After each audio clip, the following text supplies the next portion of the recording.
What's up, vinyl community? It's your boy Chris, coming at you live from the man cave. Today I want to talk to you guys about a topic that's really helped me with my collection and more importantly has really helped me with my relationships with people. My favorite thing about, honestly, sincerely, my favorite thing about Instagram and YouTube and the vinyl community, my favorite thing is the relationships I've built with people. Honestly, it's not just about, it's not a pissing contest to see who's got the best record collection. It's not a pissing contest to see who's got the best stories or a pissing contest to see who came up with the best haul on RSD. It's not any of that for me. For me, it is sincerely that I have met some of my absolute best friends through the vinyl community. Through Instagram, through hell, you know, back in the day, even Facebook back then when I had it, and, you know, eBay and YouTube. I mean, I've just met some of my absolute best friends through the vinyl community. Today, I want to do a quick video to talk to you guys about vinyl karma. Guys, if you ever doubted it before, if you don't know, now you know. Vinyl karma is very real. It's very real. Vinyl karma, for you guys who don't know what I'm talking about, is basically doing somebody a solid, sending something somebody's way, helping somebody get a record that they couldn't otherwise get, sending somebody a couple records because you got some duplicates laying around and you think this person would really enjoy it and really take care of it, just cause, not expecting anything in return. That's vinyl karma. And I've built some great friendships through vinyl karma, and I've had a lot of great deeds done for me through vinyl karma, and I've started paying them forward myself. I want to give you guys a few stories really quick, a couple of really quick examples. So, Instagram. I get a direct message in my box one day, and it's about 4 or 5 pictures of records. A couple of them I had, 3 or 4 of them I didn't have. And the gentleman's name, if you guys on Instagram want to follow him, I don't think he has a YouTube channel. If you guys want to follow him, I highly recommend it. He's a super, super cool dude. His name is Trailer Park Pimp. At Trailer Park Pimp, exactly the way it's spelled. Anyway, and I told him, I was like, yeah, sure. He was like, okay, cool, send me your address. I'm like, okay, cool. So I sent him my address, and then he goes, okay, dude, I'm going to box them up for you and put them in the mail for you. And I'm sitting there with my hand raised in the corner, like a shy little, you know, second grader going, dude, you want me to send you some money? Let me send you some money. And his response is just no. And okay. Well, how about I pay you for shipping? No, man. I really just want to put these records in the hands of somebody that I know is going to love them. He goes, you really love jazz, and I like jazz, but they're kind of just sitting around my house, and I would rather they be loved and appreciated. So I'm like, dude, are you sure? I mean, it's like, you know, he and I had never even spoken on Instagram. I mean, I had followed his stuff. He had followed my stuff. I'd liked a few of his posts. He'd liked a few of my posts. But that's as far as it had went. I mean, we'd never really discussed, you know, in, you know, direct messages or whatnot. He's like, yeah, man, I'm positive. You know, just love him. I'm like, well, shit, bro, I got you covered on that. So the box shows up, well packaged, well taken care of, well handled. You could tell his records had been as well. And there's 5 records in there. There's a Dizzy Gillespie record. There's Stan Getz. There's a Grant Green, Shades of Green. There's, you know, and then there's these 2 here. I'm highlighting these 2 to continue the vinyl karma story. These 2 glorious records. Ascension by John Coltrane and Ellington and Newport, one of the greatest live jazz records of all time. So, I highlight those because those were in the box and I already had copies. And so immediately, the first thought that comes to my mind is, well, okay, you know, this is awesome. I can flip them. And I'm sitting there thinking about it for a little while, and I'm like, who's a buddy of mine that I have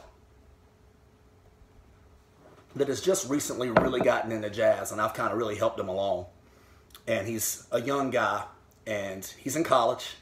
Some of you guys have been there before, being college kids. It takes up a lot of your time. And you're not going to have but so much money to spend on vinyl. And he's gotten into jazz, and jazz is expensive. And he and I talk about it all the time, actually. And so I think, you know what? I've got his address. I'm just going to put these in a box, and I'm just going to send them to him. I'm not going to say a damn word about it. So I took, you know, a little note in there somewhere along the lines of, here, Mike, thanks for being a great guy.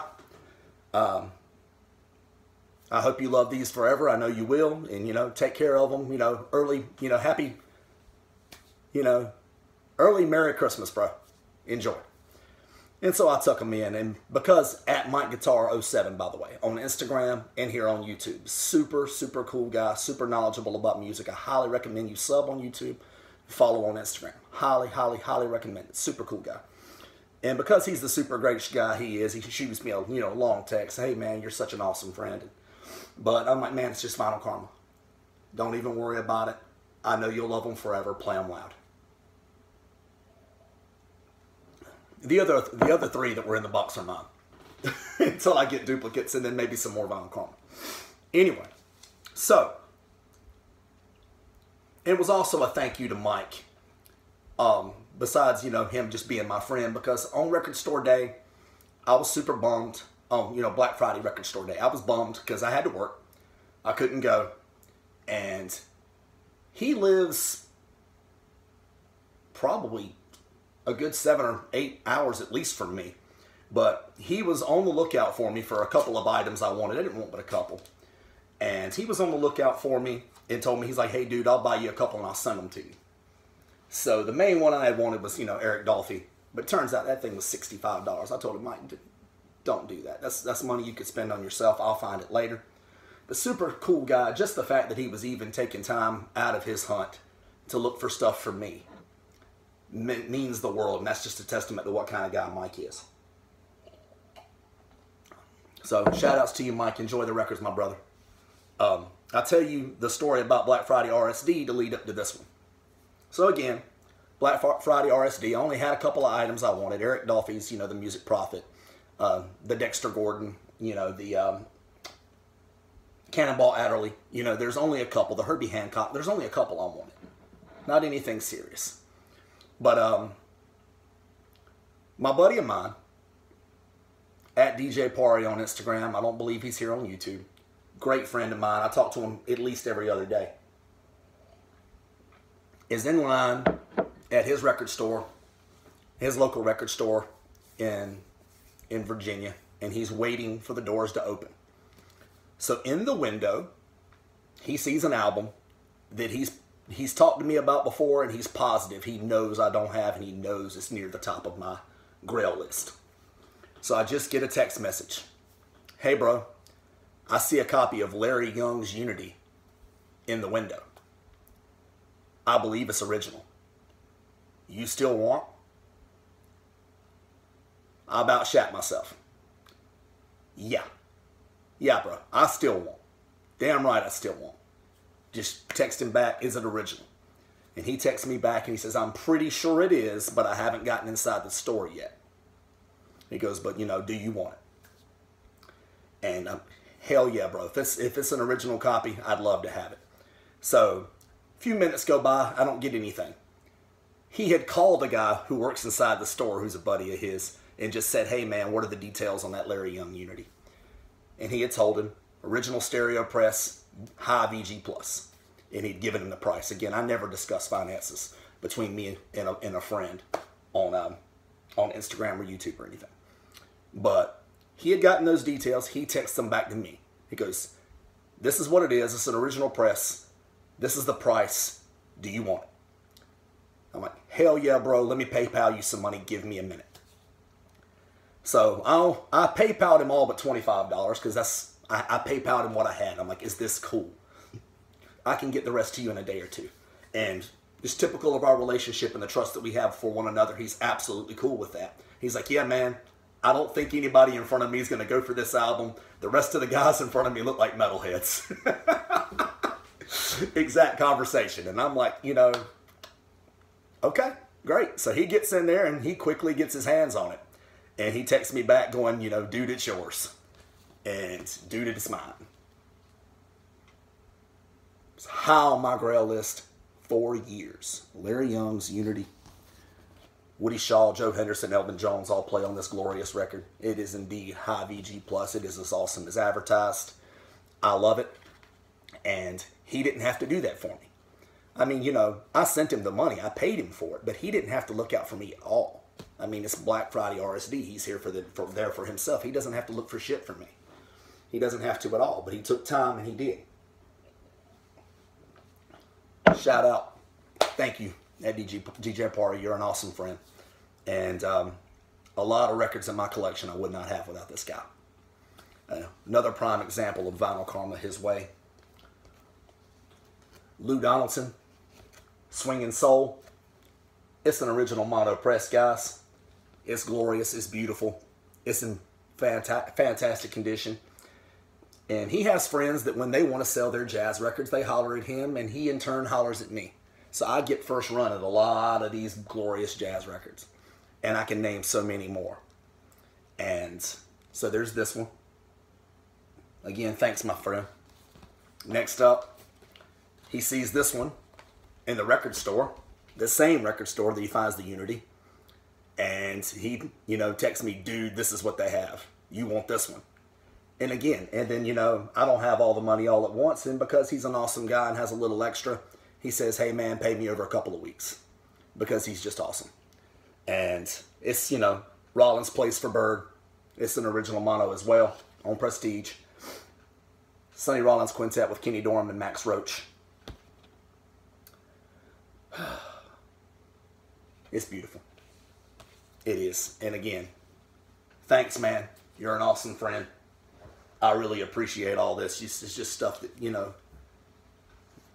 it's just stuff you don't have to do. And I'm just really glad that you helped me. Because the area that I live in comes up with shit for jazz and record stores. I have to depend on guys like you. If it weren't for guys like you, and for an occasional lucky score on eBay, I'd never find any good jazz at all. And I hate competing with people on eBay because they all overpay like hell. And finally, I want to talk to a guy that if you look up Vinyl Karma in the dictionary, you'll see a picture of him. You guys all know him by now. His channel just feels like it gains 1,000 followers every day, 1,000 subscribers every day, I'm sorry. And it's my buddy Dylan. You guys have heard me mention him plenty of times. My buddy Dylan at Noble Records. If you're one of the 5 people left who don't subscribe to him in the vinyl community, Tonto, jump on it, go do it. But he's always looked out for me. Always. And no matter what kind of genre I've been into at the time, he's always looked out for me. You guys have heard me tell the story about how my previously mentioned buddy comes up on this original mono cooker for me and asked me, can I come up with the money? And how my buddy Dylan at Noble Records fronted me damn near half so I could go ahead and close the deal in a 24-hour window. If you guys have seen my videos before, I've talked about this record at least 3 or 4 videos probably. But if Dylan doesn't do that, I don't have it. And it's one of my prized pieces in my collection. It's one of the most valuable pieces in my collection. That's just one example. I won't spend as much time talking about it because I have before. Dylan and his family go out west on a road trip. New Mexico, Texas, you know, a few months ago. And Dylan's hitting record stores and he's hitting personal collections and he's grabbing all the jazz he can get his hands on for me. And he comes up with Miles Davis All-Stars for me. Original Prestige mono. It's glorious. Oh, one of my favorite jazz records of all time. Steaming with the Miles Davis Quintet. Comes up with that for me. He comes up with this and holds it for me. Art Blakey and the Jazz Messengers. Original mono, Buhina's Delight.